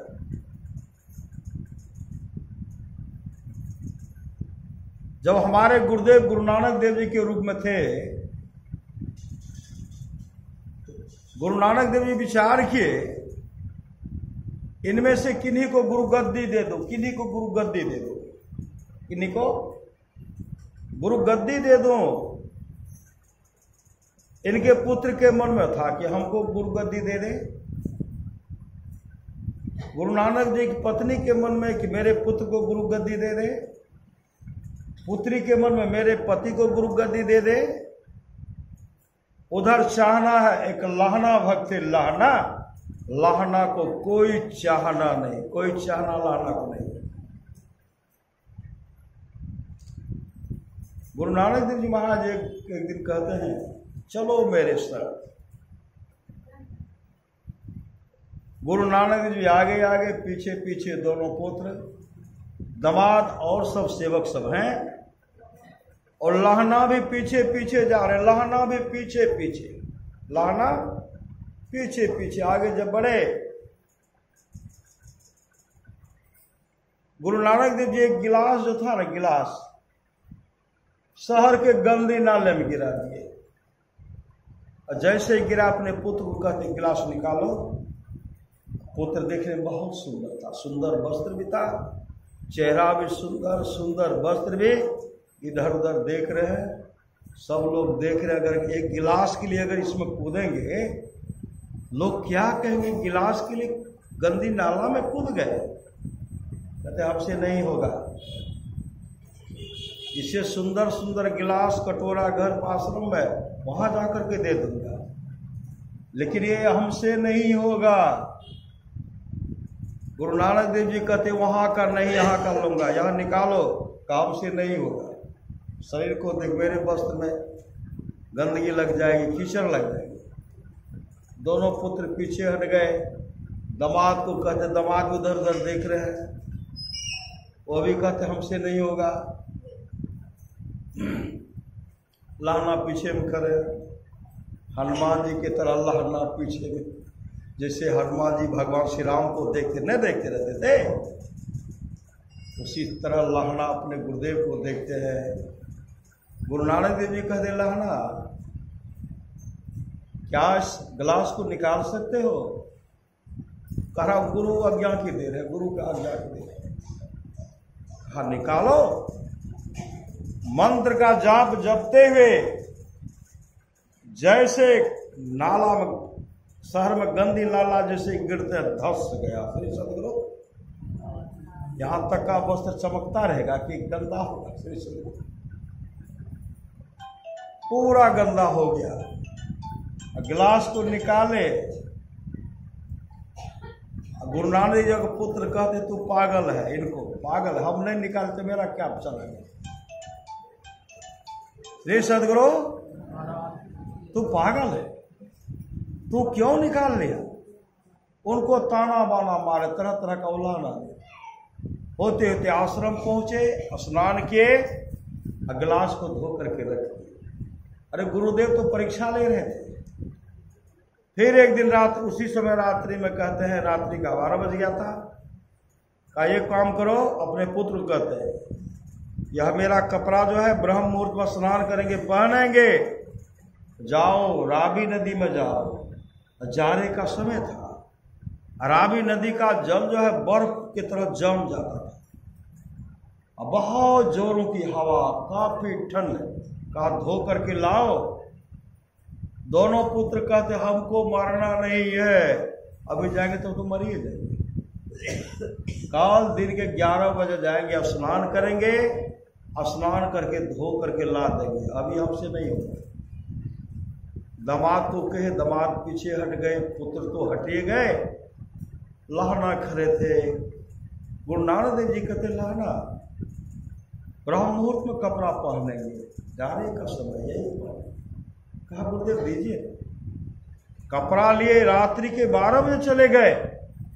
रावी नदी में जोरों की हवा बह रही है, पत्थर जमा हुआ है, दोनों जाप, काफी ठंड है। कपड़ा को धो करके रात्रि में सुखाए। अब ब्रह्म मुहूर्त में गुरु नानक देव जी स्नान किए, उस कपड़ा को पहन लिए। और दिन का जब 11 बजा, उधर से दोनों पुत्र आए, लाइए कपड़ा, जा रहा स्नान करने। जब न तब कहते ये काम करो, वो काम करो, जो नहीं होने का वही आप करते। लाइए, जा रहा कपड़ा धो करके ला दूंगा। गुरु नानक देव जी कहते, लहना राते में कपड़ा धो करके लाया है, राते में कैसे सुखा दिया? वही तो पाना होगा। का लहना को मरना, हमको मरना नहीं है।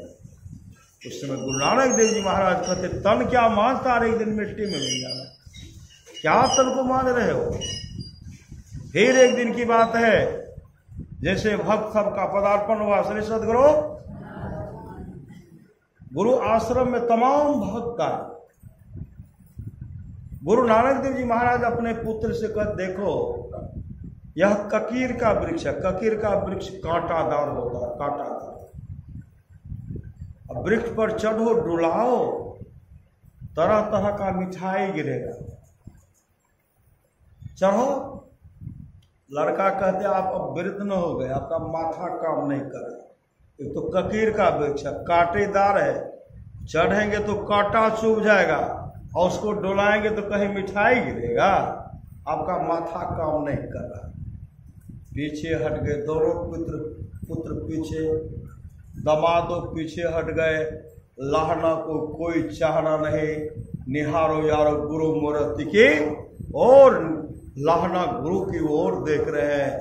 और गुरु नानक देव जी महाराज कहते, लहना इस वृक्ष पर चढ़ करके डुलाओ, और इससे तरह तरह का मिठाई गिरेगा। और जो भक्त सब है सबको खिला देना। लाहना कहते गुरु आज्ञा की देर है। कहा बेटा चलो, दौड़ करके अपने गुरुदेव को प्रणाम करते हैं। मंत्र जपते हुए सतगुरु की सेवा करे पावे परवाना हो। कहे कबीर धर्मदास से ते ही काल ढेराना हो। सतगुरु के आज्ञा के पालनार्थ मंत्र का जाप जपते हुए जैसे वृक्ष पर चढ़ते हैं। कांटा तो चुभता है लेकिन कष्ट नहीं हो रहा है। जैसे डुलाने लगे, जैसे डुलाते हैं, बादाबद्ध बादाबद्ध बादाबद्ध तरह तरह का मिठाई है। कच्चा पक मतलब तरह तरह का मिठाई, जैसे पका हुआ आम का वृक्ष हो, बहुत सब फल पका हुआ हो और डुलाने के बाद क्या गिरेगा? सब पका हुआ गिरेगा ना, पथार लग गया। तरह तरह का मिठाई पथार लग गया और उठाते तो कहीं धूल लगा हुआ नहीं। सबको उठाए और सब भक्त को बैठा करके खिला रहे हैं। सब भक्त खा रहे हैं और पुत्र दामाद देखते रह गए। श्री सतगुरु सबको खिलाए। फिर एक दिन परीक्षा लेते हैं, तुम लोग चलो मेरे संग। आज कहाँ जाना है? पुत्र पूछते हैं कहाँ जाना है? कहा चलो न मेरे पास, हम मेरे साथ जहाँ हम जा रहे चलो। होते होते चलेगा श्मशान में। कहा क्या है? कहा लाश है, कोई तरो है, कोई ताजा है, कोई सड़ा है, कोई कहा उसने कहा तरो ताजा है, वस्त्र से ढका हुआ। श्री सतगुरु कहा क्या है? कहा लाश है। कहा जाओ खाओ। पुत्र को कहा जाओ खाओ। कहा माथा आपका पूरे बिगड़ गया, खराब हो गया। श्री सतगुरु माथा काम नहीं कर रहा। दामाद को कहा दामाद पीछे हट गए, काम से नहीं होगा। लहना से कहते लहना क्या है? कहा गुरुदेव लाश है। कहा बेटा जाओ खाओ। जैसे कहते जाओ खाओ, दौड़ पड़े मंत्र का जाप जपते हुए। तो ही छेड़ेगा न काल। मंत्र का जाप जपते हुए जैसे वहां पहुंचते हैं, कहते गुरुदेव किधर से खाओ? पांव से खाओ कि सिर से खाओ? गुरु नानक देव जी महाराज कहते बेटा बीच से खाओ, बीच से। जैसे कहते बीच से खाओ, जैसे वस्त्र को हटाते हैं लाश हो गया लापता। और एक बहुत बड़ा हंडी है, हंडी जिसमें रसगुल्ला भरा हुआ है। श्री सतगुरु कहा बीचे से न खाओ। मुंह ऐसे दे रहे हैं डबा डब डबा डब खा रहे हैं। बेटा भी पुत्र देख रहे हैं, गुरु नानक जी का पुत्र दबा देख रहे हैं, ये डबा डब खा रहे हैं। उसी समय गुरुदेव को रहा नहीं गया। गुरु नानक देव जी महाराज दौड़ पड़े लहना के पास। लहना उधर से गुरुदेव के चरण लिपट गए और हृदय से लगाते हुए गुरु नानक देव अपने शिष्य लहना को हृदय से लगाते हैं। रूहानियत दौलत से भरपूर कर देते हैं। रूहानी दौलत से भरपूर कर दिया। अंधकार मंडल का छेदन करा करके प्रकाश का दर्शन करा दिए। प्रकाश का दर्शन कराए, आत्म स्वरूप का दर्शन करा दिए। लहना और सदगुरु में कोई अंतर नहीं, लहना और परमात्मा में कोई अंतर नहीं। आत्म स्वरूप का दर्शन करा दिए, कोई अंतर नहीं रहा। और उसी समय रूहानियत दौलत से भरपूर कर दिए। गुरु नानक देव जी गुरु अपने समान उनको बना दिए। आए जो लहना प्रत्येक दिन अपने गुरुदेव को स्नान कराते थे, आज गुरु नानक देव जी अपने हाथ से उनको स्नान करा रहे हैं। अपने हाथ से उनको स्नान करा रहे हैं। स्नान कराए, साबुन लगाए, मल करके आज शिष्य को स्नान करा रहे हैं। स्नान करा करके नया वस्त्र उनको पहनाए और पहना करके गुरु गद्दी पर बैठाए। गुरु गद्दी पर बैठा करके और उस समय लहना के सामने गुरु नानक देव जी हाथ जोड़ते हुए कहते जा रे लहना, आज मैं अपने पास कुछ भी नहीं रखा, मैं सब कुछ तुमको दे दिया, जा मैं तुमको भरपूर कर दिया, जा रे लहना तुमको मैंने भरपूर कर दिया। यह कहते हुए गुरु नानक देव जी महाराज उसी समय लहना के चरण पर अपने माथा रगड़ते हैं, लहना के चरण पर अपने माथा रगड़ते हुए कहते, जा मैंने तुमको भरपूर कर दिया, आज से तेरा नाम अंगद दास जी होगा, आज से तुम्हारा नाम अंगद दास जी, अंगद देव जी होगा। उसी दिन से उनका नाम अंगद देव रखा। वही परमानंद महाराज कहते हैं, जीवन को मंगलमय बनाना चाहते हैं, कभी सत्संग से दूर मत रहिए, कभी सत्संग कराइए, सत्संग फिर गछ लीजिए। सत्संग अनिष्ट होने से बच। बहुत आदमी कहला आप तक करे लिए, आप कते करे श्री सदगुरु बाबा कहे छे सत्संग करबे ले, फिर कहे छे गछिए ले ले, तब बिहाने भए के न करे पड़ते, कहलिए करबे नहीं तो केना काम चलते। कल के हम कते बाबा के मंगेबे, कहलिए गुरुदेव कल के सत्संग नहीं तो ध्यान नित करे ले, कल गुरुदेव कल के अकेले में भी सत्संग होता है, अपने घर में करते हैं, मंदिर में करते हैं ना बराबर, वह सत्संग कीजिए और सत्संग फिर गछिए, फिर कराइए। श्री सदगुरु गछ करके आज का सत्संग देखते हैं, आज का सत्संग मीना दीदी और सतीश बाबू, मतलब पिता माँ और पिता अपने पुत्र का जन्मदिन मना रहे, अविनाश कुमार का। श्री सदगुरु आज सबके जन्मदिन, सबके छठी शिला, सबके मुंडन संस्कार के अवसर पर सत्संग होगा।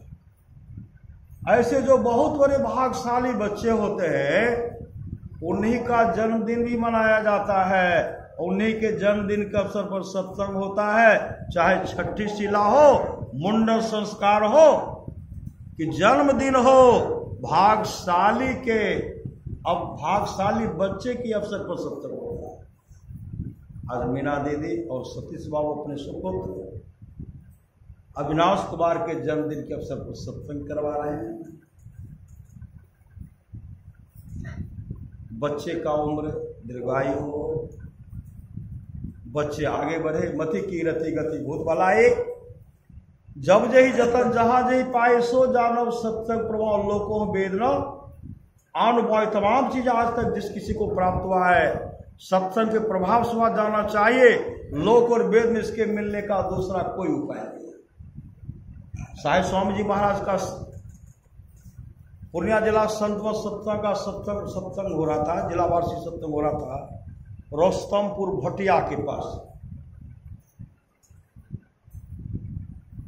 और उस दिन साहिब स्वामी जी महाराज का जन्मदिन पड़ गया था। उस मंच पर हम लोग थे, स्तुति की, स्तुति करने के बाद ध्यान किए, रामायण जी का पाठ किए और कहते आज जो है पूज्यपाद साहिब स्वामी जी महाराज का जन्मदिन है और जन्मदिन के अवसर पर हम लोगों के बीच में पूज्यपाद बाबा मंचा सिंह है, तो हम लोग सदगुरु महाराज से प्रार्थना करें कि बाबा हम लोगों के बीच में रहे, इनकी उम्र लंबी हो। तो हम लोग ध्यान करें, तो हम लोग ध्यान में बैठ गए। श्री सदगुरु वहां तो उनके लिए किए, साहिब स्वामी जी महाराज के लिए, हम लोग यहाँ अविनाश जी के लिए करें। श्री सदगुरु लोग ध्यान करें। श्री सदगुरु, श्री सदगुरु ध्यान कीजिए। श्री सदगुरु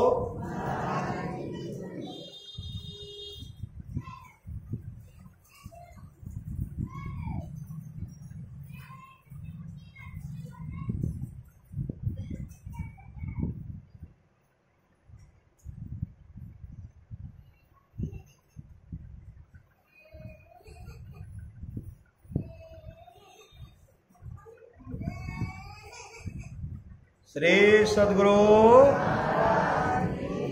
जब हम लोग ध्यान से निवृत्त हुए, पूज्यपाद साहिब स्वामी जी महाराज के पास जब माइक गया ना, पूज्यपाद साहिब स्वामी जी महाराज को देखिए, मेरा जन्म कुंडली जो है बनारस के बहुत बड़े विद्वान पंडित से बनाया गया है। बनारस के बहुत बड़े विद्वान पंडित से बनाया गया है। मेरा जन्म कुंडली, उसमें मेरा उम्र है 75 वर्ष, उसमें मेरा उम्र है 75 वर्ष। और हम जो बराबर सत्संग करते हैं, अभी मेरा उम्र गुरुदेव की कृपा से 86 को पार कर रहा है। श्री सदगुरु 86 को पार कर रहा है। जो बात दवा से हो सकी वो बात दुआ से होती है। कामिल मुर्शिद मिल जाए तो बात खुदा से होती है। कुदरती कावे की मेहराव में सुन जरा गौर से, आ रहे दूर से सदा तेरे बुलाने के लिए। कहाँ भटकता फिरता ऐ तल्ला से यार में, रास्ता सहरग में है सुखमन पे जा, दिलवर पे जाने के लिए। रास्ता का सुखमन की झीना नाल से अमृत की धारा बरई। भगवान श्री राम कहते और एक गुपुत मत सभय कहाँ कर जोर, शंकर भजन बिना नर भक्ति न पावे। और हम लोगों को मुस्तैदी के साथ ध्यान करना। ध्यान भजन हीन लहियो न प्रबोधन। जो ध्यान भजन से हीन रहेंगे प्रबोधन की प्राप्ति नहीं होगी। भगवान श्री मां पार्वती से कहते हैं, गिरजा समागम समर लाभ पचवान, बिनु हरि कृपा न होय सो गावे वेद पुराण। हे गिरजा, संतों की संगति के समान दूसरा लाभ नहीं। बिनु हरि कृपा न होय सो गावे वेद पुराण। सोई सर्वज्ञ गुणी सोई ज्ञाता, सोई मही मंडित पंडित दाता। धन घरी सोई जब सत्संगा, धन जन्म द्विज भगति अभंगा।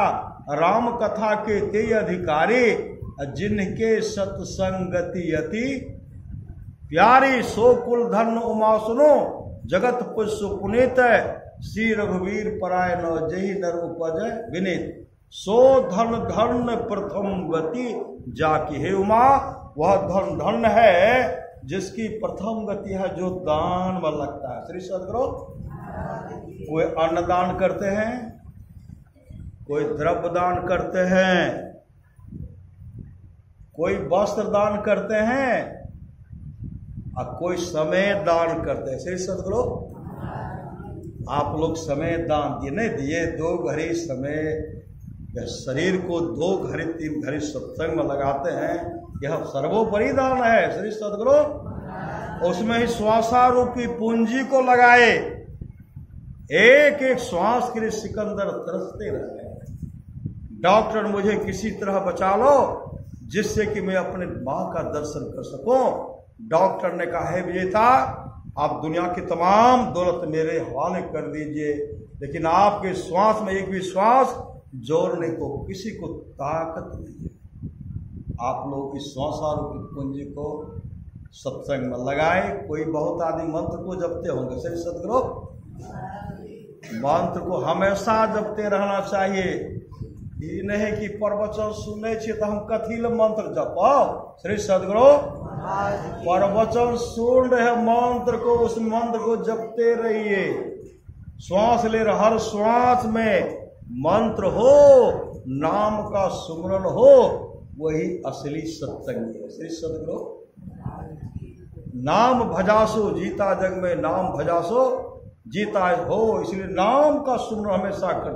यानी कि सत्संग सुने तो कथी नाम का जप नहीं। मंत्र जाप मम दृढ़ विश्वासा, पंचम भजन सो वेद प्रकाशा। भगवान श्री राम कहते प्रथम भगति संतन कर संगा, और दूसरी रति मम कथा प्रसंगा। प्रथम भक्ति संतों का संग है जो आप लोगों को प्राप्त है। अभी हम लोग कहाँ है? प्रथम भगति संतन कर संगा के बीच में है। प्रथम भगति संतन कर संगा, दूसरी रति मम कथा प्रसंगा। दूसरी भक्ति है मेरी कथा की चर्चा में प्रेम, जो वह समय आप लोगों को भी प्राप्त है। संतों का संग भी प्राप्त है और कथा भी सुन। श्री सदगुरु दूसरी रति मम कथा प्रसंगा, गुरुपद पंकज सेवा। तीसरी भगति मान, चौथी भगति मम गुण गण। मंत्र को जप रहे हैं, वो परमात्मा का गुणगान कर रहे हैं। चौथी भगति मम गुण गण करे कपट तजे गान। मंत्र जाप मम दृढ़ विश्वासा, पंचम भजन सो वेद प्रकाशा। छठदम शील बहु विरति बहु कर्मा, निरत निरंतर सज्जन धर्मा। सातम सम मोहि मैं जग देखा, मोते संत अधिक करी लेखा। आठम जथा लाभ संतोषा, सपनों नहीं देखे पर दोषा। नमम शरण सब शरणहीना, मम भरोसिया हर संदीना। नवमह एको जिनके होई, नारी पुरुष चराचर सोई। सोई अतिशय प्रिय भामनी मोरे, सकल प्रकार भगति दृढ़ तोरे। जोगी वृंद दुर्लभ गति जोई, तो कह आस लब सोई। मम दर्शन फल परम अनुपा, जीव पावनी सह स्वरूपा। कही कथा सकल बिलो की हर मुख, हृदय पग पंकज धरे। तजी जोग पावक दे हरि पद, लीन भय जय नहीं फिरे। नर विविध कर्म धर बहुमस, शोक प्रसव त्याग हो। विश्वास करी कह दास तुलसी, राम पद अनुराग हो। जातिहीन जन्म में मुकुट किन्नस नारे, महामंद मन सुख चासी। ऐसी प्रभु विसारे, छोटी जाति की पापों की जन्मभूमि। ऐसे स्त्री को जिन्होंने मुक्त कर दिया। अरे मन, ऐसे प्रभु को बोलकर सुख चाहता है, तू महामंद है। सो धन धन प्रथम गति जाके, वह धन धन है जिसकी प्रथम गति है, जो दान में लगता है। समय दान लगाए श्री सदगुरु। भगवान कृष्ण की उंगली कट गई थी, नहीं कट गए थे। महारानी द्रौपदी अपना कीमती वस्त्र फाड़ करके भगवान कृष्ण की उंगली को बांध दिए थे। जैसे बांधते हैं, भगवान कृष्ण कहते हैं, जा रे बहन, तुमको वस्त्र की कभी कमी नहीं होगी। महारानी द्रौपदी कहने लगी, भैया आप क्या बोल रहे हैं? अरे मैं महारानी हूं, महारानी। अपार वस्त्र है, वस्त्र की कमी नहीं है, और मुझे कभी वस्त्र की कमी हो सकती? भगवान कृष्ण का मुस्कुराते कहते, पगले अभी तू नहीं समझेगी, द्रौपदी के ऊपर विपत्ति आने वाली है। भगवान कृष्ण जानते थे, नहीं जानते थे? तुम्हें अभी पता नहीं है, आने वाला समय में पगली तू अभी नहीं जानेगी, समझ पाएगी। इतना कह करके भगवान कृष्ण महारानी द्रौपदी बराबर नदी स्नान करते थे। और आप लोग जानते होंगे, ऋषि दुर्वासा मुनि स्नान कर रहे थे, उनका कोपिने भीग, कोपनी भस गया। कोपी जो पहने थे पानी में बह गया। अब नदी में खड़ा है।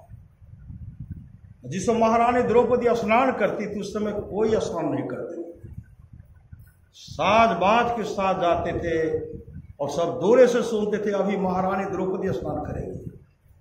साज बाज के साथ जा रहे थे। वहां जब गए तो देखते हैं ऋषि नदी में आंख बंद किए हैं। इधर से कहता है, ऋषि आपको पता नहीं है महारानी द्रौपदी का स्नान करने का समय है, निकलिए जल्द से। क्यों नहीं निकलो? कैसे निकलते? निवस्त्र थे, कोपिन बह गया था। महारानी द्रौपदी समझ, लगता है बाबा का कोपिन बह गया है। जा करके साड़ी को फाड़ करके दे, बाबा मतलब इधर दे रहे, पानी में बहते गया, बह गया। उस महारानी द्रौपदी कहने लगी, बाबा इस बार पकड़िए, इसके बाद फाड़ूंगी तो मैं निवस्त्र हो जाऊंगी। जैसे दिया वहां जाकर के सटा कर दे लिए, वस्त्र पहन करके जैसे बाहर आए, और उसी समय कहते हैं, जा रे द्रौपदी, तुमको कभी वस्त्र की कमी नहीं। आज तूने एक निवस्त्र को वस्त्र दिया है, तुम्हें कभी वस्त्र की कमी नहीं।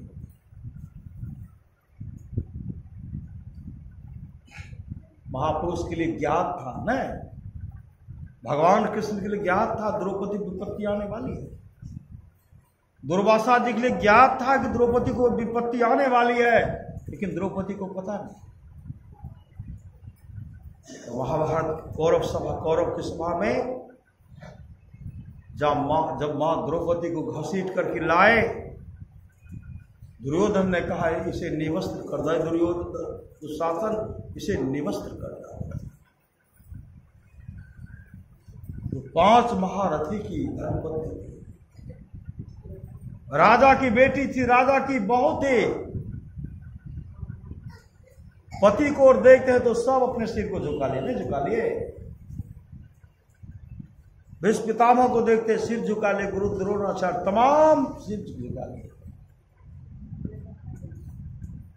एक एक करके सबकी ओर देखे, कोई सिर उठा करके नहीं देखे। अंत में याद आते हैं भगवान कृष्ण, फिर पति पर ध्यान चलाए। जैसे भगवान कृष्ण को याद करते हैं, भगवान कृष्ण उस समय द्वारकापुरी थे, द्वारकाधीश। उठते हैं, फिर बैठ गए। मां रुक्मिणी और सत्यभामा कहा स्वामी आप उठ बैठ कर है, क्या किसी भक्त पर विपत्ति आ पड़ा है? कहा ऐसा ही है। कहा कौन, द्रौपदी है क्या? कहा आप जाते क्यों नहीं है? आप विलंब क्यों कर रहे हैं? जाइए ना। भगवान कृष्ण कहते हैं वहां जाने के लिए मैं उड़ता हूं। जब मुझे याद करते मैं उड़ता हूं, फिर वो दूसरे पर भरोसा रखते मैं बैठ जाता।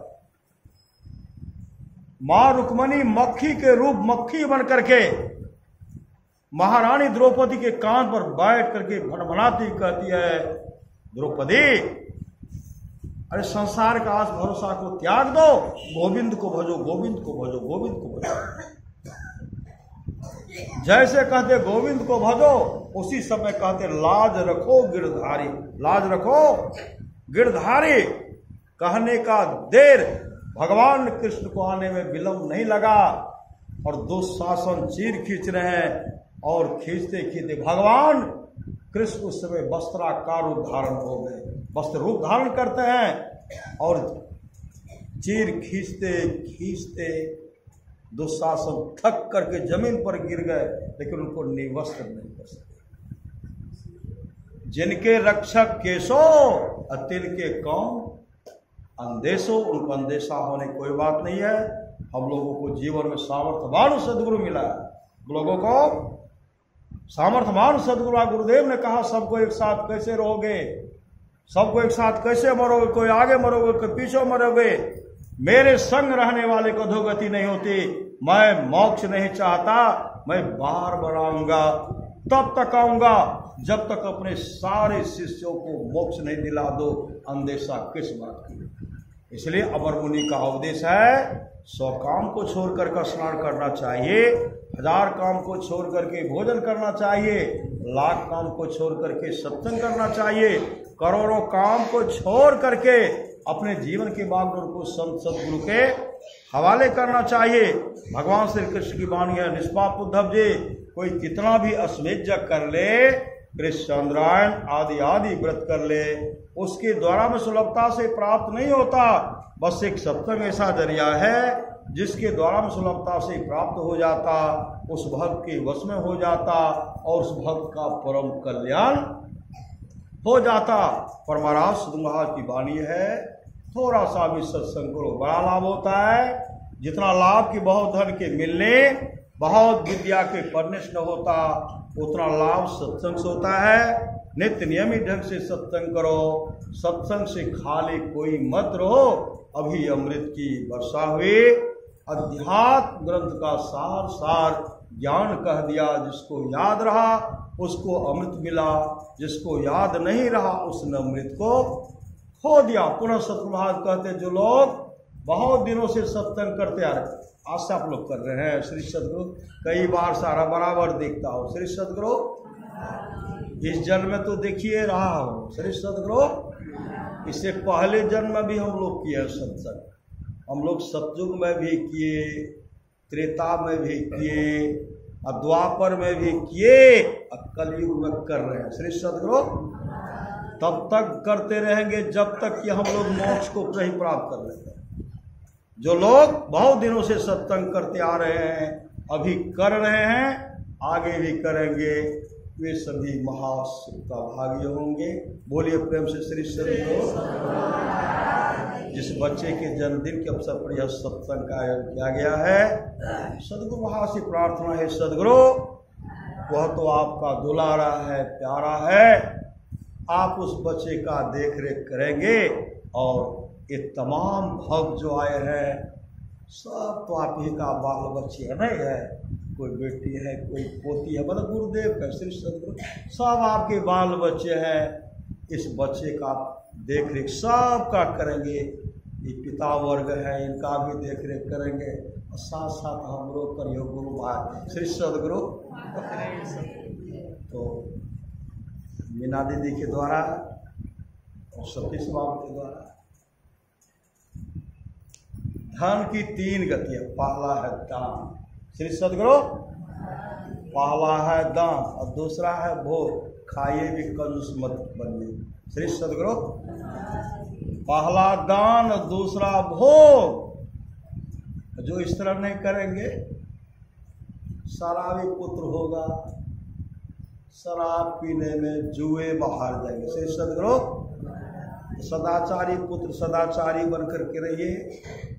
दीदी के द्वारा व्यवस्था किया गया ध्यान करने की। श्री सद्गुरु एक आसनी है, एक आसनी, उस आसनी पर आप लोग ध्यान करेंगे। श्री सद्गुरु पूरा लाभ आप लोग को मिले। श्री सद्गुरु ध्यान करने में आप लोगों का मन लगे, यही सद्गुरु वहां से प्रार्थना है।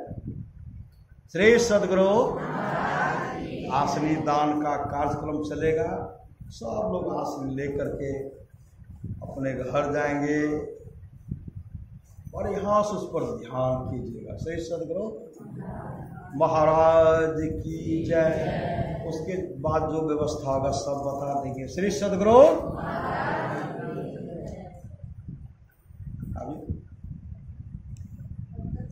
श्री सद्गुरु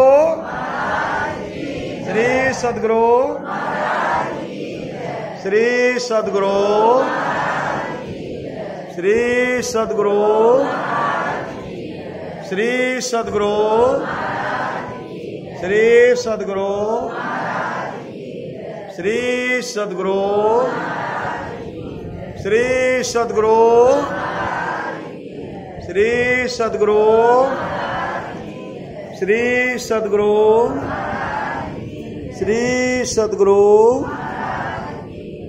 श्री सद्गुरु श्री सद्गुरु श्री सद्गुरु श्री सद्गुरु महाराज।